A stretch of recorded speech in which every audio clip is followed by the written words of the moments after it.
Thank you, Chris. And I'd just like to point out, Chris Stubbs is the director of our Center for AI here at FDU, which we launched this year under his leadership, and he's just doing a fantastic job. Round of applause for Chris Stubbs. So I'm going to talk with you today about the human in the curriculum in the era of AI, and my comments are mostly going to be focused on higher education. And I just want to start by recognizing for all of us about the established patterns in higher education and the idea that our entire system, not just FDU, but the entire system of higher education in the United States and around the world is established in order to facilitate the transmission of information, right? Whether it's research, whether it's teaching, it's all about the transmission of information. And this paradigm exists in the context of an understanding that information is scarce.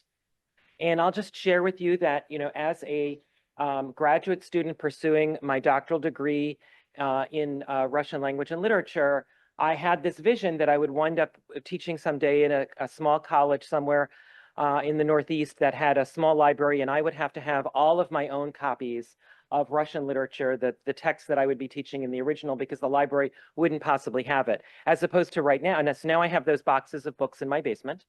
But when I need to find a quote from War and Peace, I go online because copyright schmoppyright, it's all there, and it's easier for me to find online than it is in the box in the basement.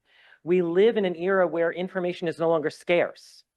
It used to be that you had to know so much, because when you needed that information, you could not rely on being able to get it quickly, efficiently, and easily. And now that is not an obstacle at all. The information is not scarce, it's abundant. There are other challenges. And I want to share with you an utterly ridiculous but true example. And the word utterly here is written that way for a reason. So I mentioned that I was pursuing my doctoral degree in Russian language and literature. As a sophomore in college on a lark, I stumbled into a Russian class and very, very quickly fell in love with this and decided that not only would this be my major, but this would be my career. So literally, I could barely say, "Do you speak English and Russian?" when I decided I wanted to be a professor of Russian. So my motivation for learning Russian was sky high. It was not nearly enough for me as a student of Russian at that stage in my career to get an A in my class. An A was simply adequate. I needed to speak Russian well enough to pass for being Russian, which is much higher level than A. And happily for me, the entire curriculum that I encountered was designed specifically for that kind of student who wanted to get a PhD. As in my second year Russian class, we had to learn the word utter. And the word utter in Russian and in many other languages is very archaic, because it goes back to earliest needs of human beings to be able to communicate about things related to food supply. And so archaic words are grammatically interesting. As someone who grew up in Fort Lee, New Jersey, on the 11th floor, the word utter had no practical significance in my life then or since or ever. But I learned it because it was in the curriculum for people who wanted to get PhDs, because that's the design of the curriculum. 45 years later, I was reading a Russian novel with an agricultural setting in which the word occurred. I laughed out loud. My wife said, "Why are you laughing?" And I explained to her that this was the first time in 45 years where I had counted this word in the wild. And so this is an example of a curriculum being designed for a tiny, tiny sliver of the students. Why did I need to know the word vymya? Because it declines in an interesting way grammatically. Trust me on that. There was no other purpose for it. How are we designing our curricula? We need to also understand, recognize that our students are not always like us. One of the things that I can tell you about college students, traditional college students, is that they will always be between the ages of 17 and 23. We, however, continue to get older. I don't know if you've noticed. It's been particularly salient for me recently. We are getting older. The professoriate nationally is whiter than the student body. These are just a couple of the dimensions in which we are different from our students. There are many more. They are digital natives. Some of us, including me, are not.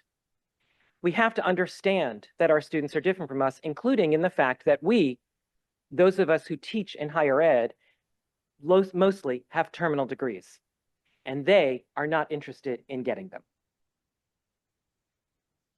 The emergence of generative artificial intelligence has to change our paradigms.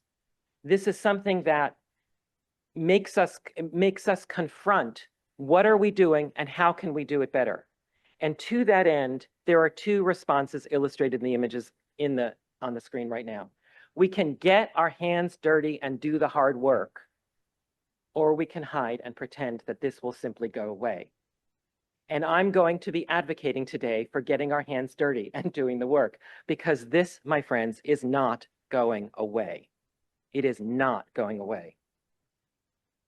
So the slide you're seeing now was created by artificial intelligence. And there are some things about the slide that are helpful for us. I told the prompt was create an image illustrating the ways in which human judgment might be different from what artificial intelligence can do.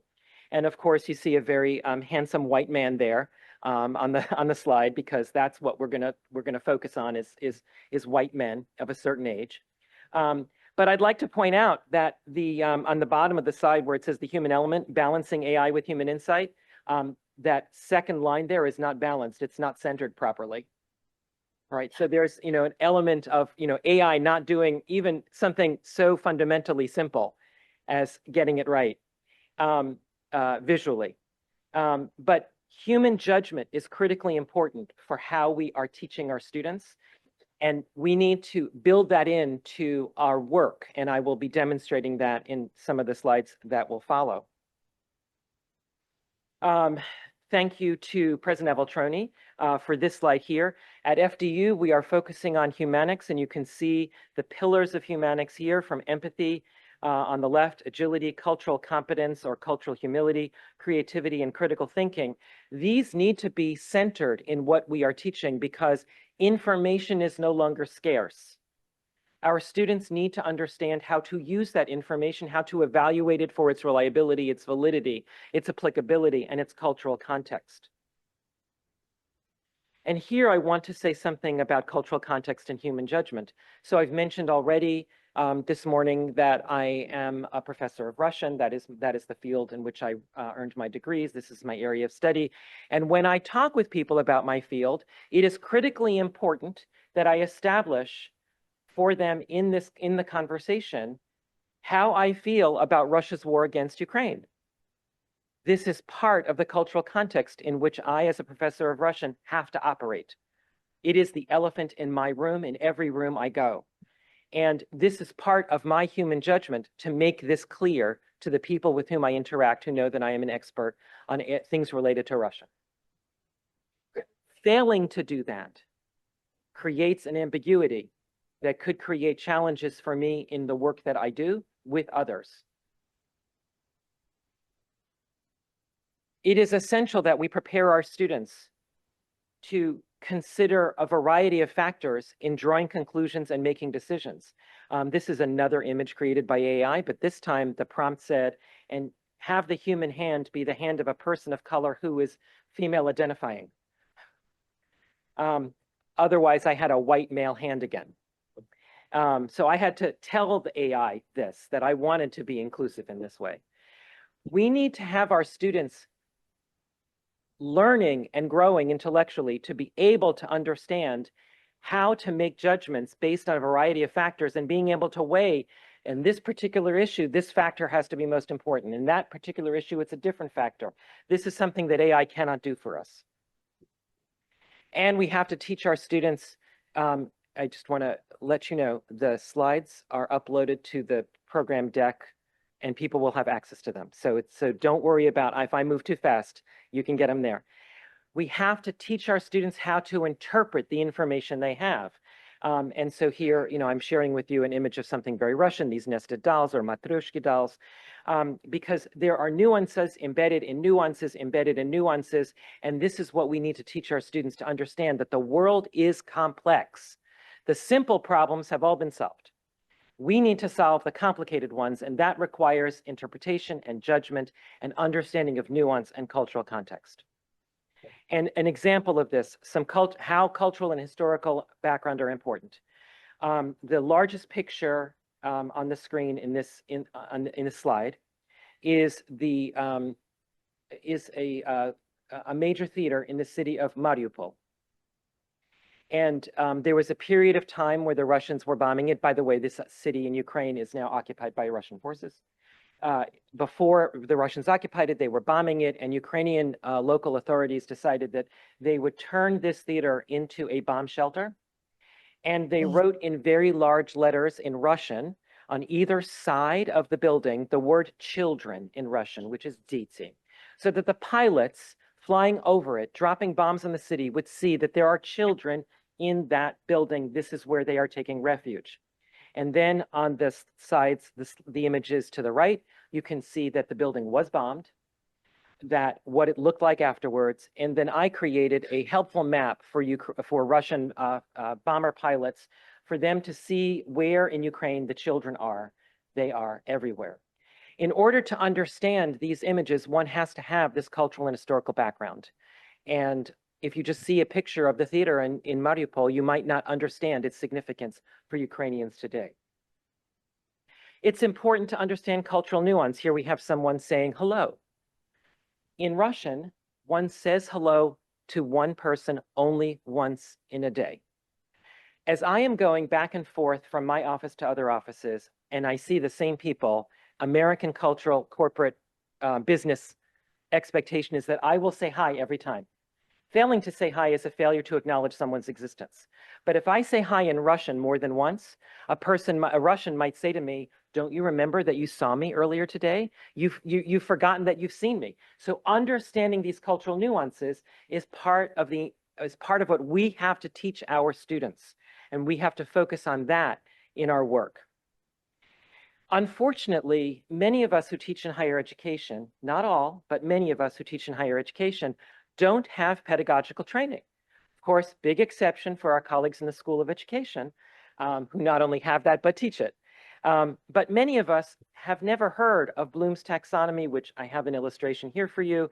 If you haven't, and you are a faculty member at any institution in higher ed, and you've not heard Bloom's taxonomy, I encourage you to look it up on Google. And the highest levels of Bloom's taxonomy, highest orders of thinking, we can see are create, evaluate, and analyze. And that's what we need to be focusing on in helping our students understand how to use AI for some of the work that feeds into that creation, evaluation, and analysis. We have to reconceptualize our curricula in order to focus on those higher order thinking skills, if we haven't been doing that already, and think about how we balance what's going on for our learners in and outside the classroom. That means also reconceptualizing our classroom practices. What are the students doing in the class? And by the way, some faculty members, not just here, but across the country, complain to me that my students don't show up in class. And my question for those faculty is, what are you doing in class that makes your students feel that it isn't so important whether they show up or not? If you design your class in a way that it's must attend because I get so much out of it, I promise you, they will be there. And how do we get the biggest bang for the buck for our students in terms of the time that they spend on task? From my perspective, this means prioritizing, this is some big words, synchronous human interaction, or in the words of my beloved mother, may she rest in peace, "Talk to me, darling," in which students work together, focusing on solving some problem that matters to people. And they're working together to solve that problem that matters to people in your class. This means we have to reconceptualize our learning tasks away from the mechanical and to the meaningful. And now I'm going to share with you very quickly some sample tasks that I have used in classes that I myself have taught. A class on Russian history. The students are given 3 texts, very short, less than a page long, all in English. These are American students of Russian history, that tell the story of the rule of Tsar Nicholas II, the last Tsar of the Russian Empire. One is from the Great Soviet Encyclopedia. One is from a source from contemporary Russian fascists. And one is from a source of American historians trying to be somewhat objective.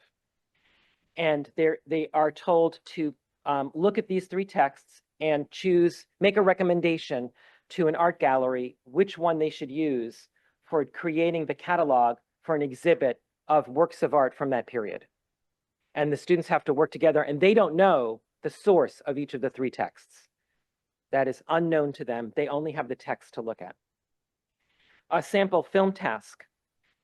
This is from a history of Russian film.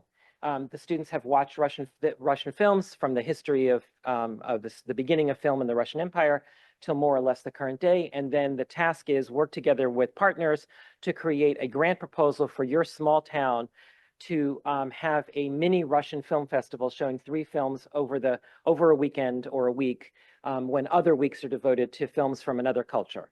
Pick which films you want to show, and in a 3-page essay, explain why this would be a good addition to your community's cultural life.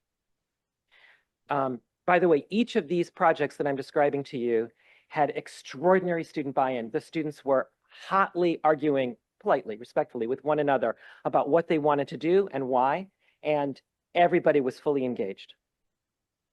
Sample linguistics task. This works really well for New Jersey.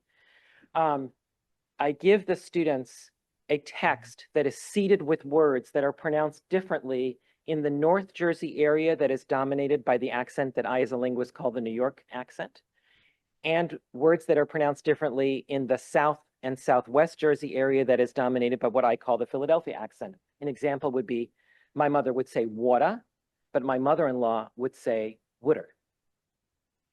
And I give them this text, and I ask them to go and talk with other students from New Jersey and ask them to read it out loud, and then ask and note the pronunciation of the underlined words for themselves, and ask them where that person is from, and then to draw a line on the map of New Jersey showing the differences in pronunciation. And they create the isogloss, and this is an important linguistic term. And by the way, the line matches pretty much the division between East and West Jersey from when we were 2 colonies and not 1.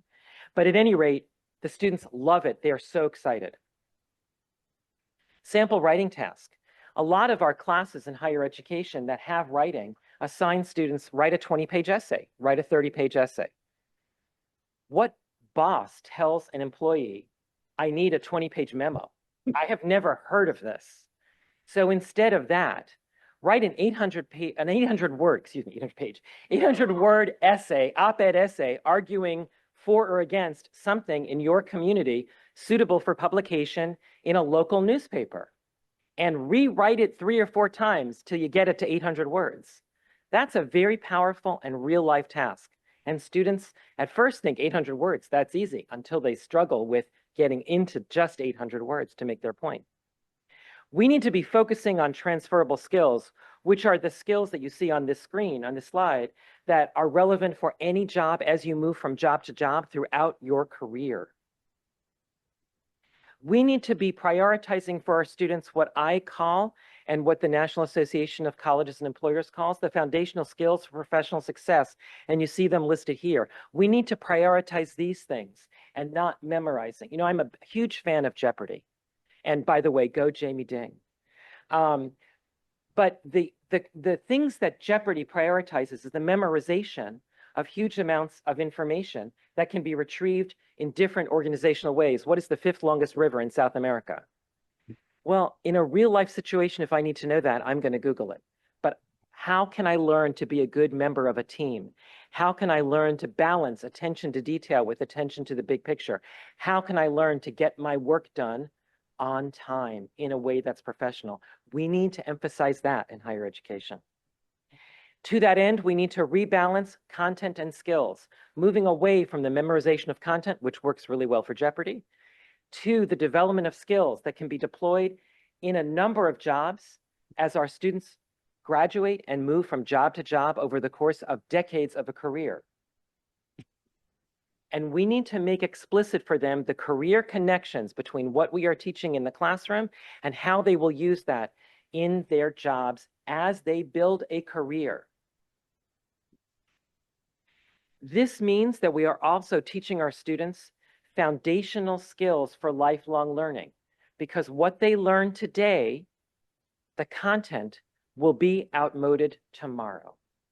So just as I made a plan that I was going to get all the books I needed for Russian literature into my bookshelves, and now they're in my basement, I also, as a professor of Russian film, got a library, a collection of Russian films on VHS, which then became another financial commitment of a library of Russian films on DVD. Do I have a means of playing those films either on VHS or DVD? No, I do not.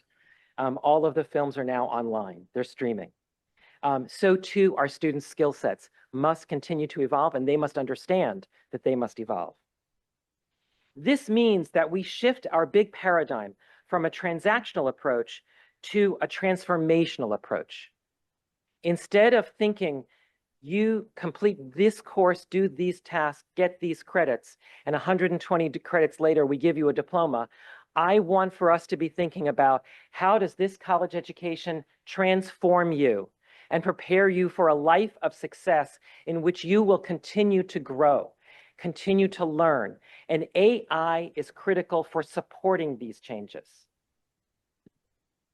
And to that end, I want for us to remember what our noblest purposes are, which are not to teach our students the really cool grammatical intricacies related to the word utter, but rather how they can grow their human judgment and compassion to interact with others and participate in the workforce of the 21st century in a way that contributes meaningfully, both from their own perspective as members of a workforce and from their employer's perspective as members, as having them as an employee.